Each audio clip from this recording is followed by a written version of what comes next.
শুধু ভালোবাসলেই হয় না, যে কোনো পরিস্থিতিতে হাতটা শক্ত করে ধরে রাখতে হয়। জীবনে উত্থান পতন আসবেই, কিন্তু যে ভালোবাসে সে কখনোই ছেড়ে যায় না। আমাদের সম্পর্কটা ছিল 4 বছরের।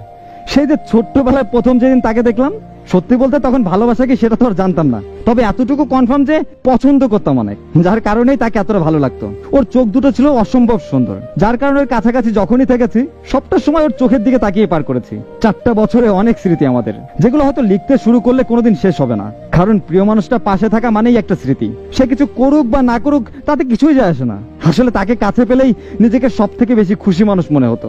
আমি যেদিন তাকে প্রথমবার বলি আমি তোমাকে পছন্দ করি, সেই দিনটাতে আমার সাথে অনেক খারাপ জিনিসও হয়েছে, কিন্তু বিশ্বাস করেন আমার শুধু তার রাজি হওয়ার সেই সুন্দর মুহূর্তটাই সবসময় বেশি মনে পড়ে। তার ওই চোখের পলক ফেলে যখন বলল আমিও আপনাকে পছন্দ করি, সেই মুহূর্তটা আসলে জীবনের শেষ নিঃশ্বাস অব্দি ভোলা সম্ভব না।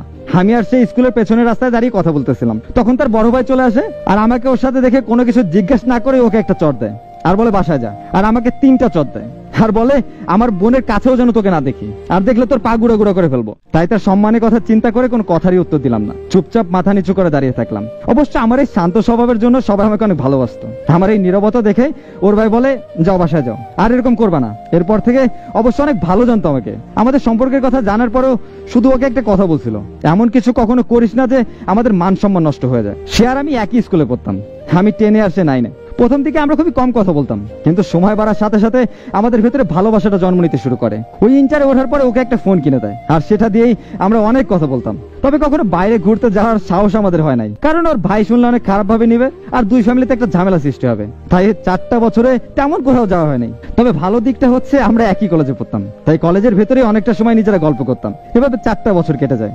আসলে আমি কখনো ভাবতে পারি না যে আমি ওকে যতটা ভালোবাসি বা যতটা সম্মান করি, ও আমার থেকেও আমাকে বেশি ভালোবাসবে। ওকে নিয়ে কখনোই আমার না অভিযোগ ছিল না। শান্ত স্বভাবের একটা মেয়ে, কিন্তু একটু বুঝে কম। নিজেই নিজের ভেতরে উল্টো পাল্টা ভেবে কষ্ট পাবে, কিন্তু সেটা প্রকাশ করবে না। আমাদের পারিবারিক অবস্থা দুই ফ্যামিলির আলহামদুলিল্লাহ ভালো ছিল। ইন্টারে ভালো একটা রেজাল্ট হলো, অনার্সে ভর্তি হলাম। হঠাৎই ওর বাসায় বিয়ের প্রস্তাব আসে। ছেলে সরকারি ভালো পোস্টে জব করতেছে, তাই তারা না বলবে না, তারা একবার হ্যাঁই বলে দিছে। কারণ আমার তো চাকরি পেতে অনেক দেরি। আরো তখন কিভাবে যে শান্ত থেকে অশান্ত হয়ে গেল আমি না এখন ওরে মাঝে মাঝে জিজ্ঞাসা করি, ওই দিন কি হয়েছিল আসলে? ভুট্টুত মাথায় আসছিল নাকি তোমার? তুমি তো একটা কথা বলা মানুষ না। ওই দিন বাসায় অনেক ঝামেলা করে, আর এই যে প্রথম ও চিৎকার করে সবার সাথে কথা বলে আর সুইসাইড করার চেষ্টা করে, তখন ওর ভাই আমাকে ফোন দিয়ে বাসায় যেতে বলে। আমি যাওয়ার সাথে সাথে প্রথমে একটা চল লাগাই দেয়। তারপর বলতেছে আমার বোনকে কি করছিস তুই? ও বাসায় কি কি করতেছে জানিস তুই? আমি বললাম ভাইয়া আমি ওকে অনেক ভালোবাসি। ও রুম থেকে বের হয়েছে, ওর ভাইকে বললো আর একটা বার যদি ওর গায়ে তুলছো তুমি দেখো আমি কি করতে পারি। তখন ওর বাবা মাকে বললো আচ্ছা শুনো, তোমার বাবা মাকে আসতে বলো। তারপর আব্বু আম্মু যাওয়ার পরে বিয়ের টাইম ঠিক হলো। আলহামদুলিল্লাহ কিছুদিন আগে আমাদের বিয়ের প্রথম বছর পূর্ণ হয়েছে। পড়ালেখার পাশাপাশি একটা ব্যবসা শুরু করছি, সংসারটাকে গুছিয়ে নিচ্ছি। দিন শেষে ভালোবাসা মানুষটাকে পাশে পেলে শত কষ্ট ও চোখ বুঝে সহ্য করা যায়।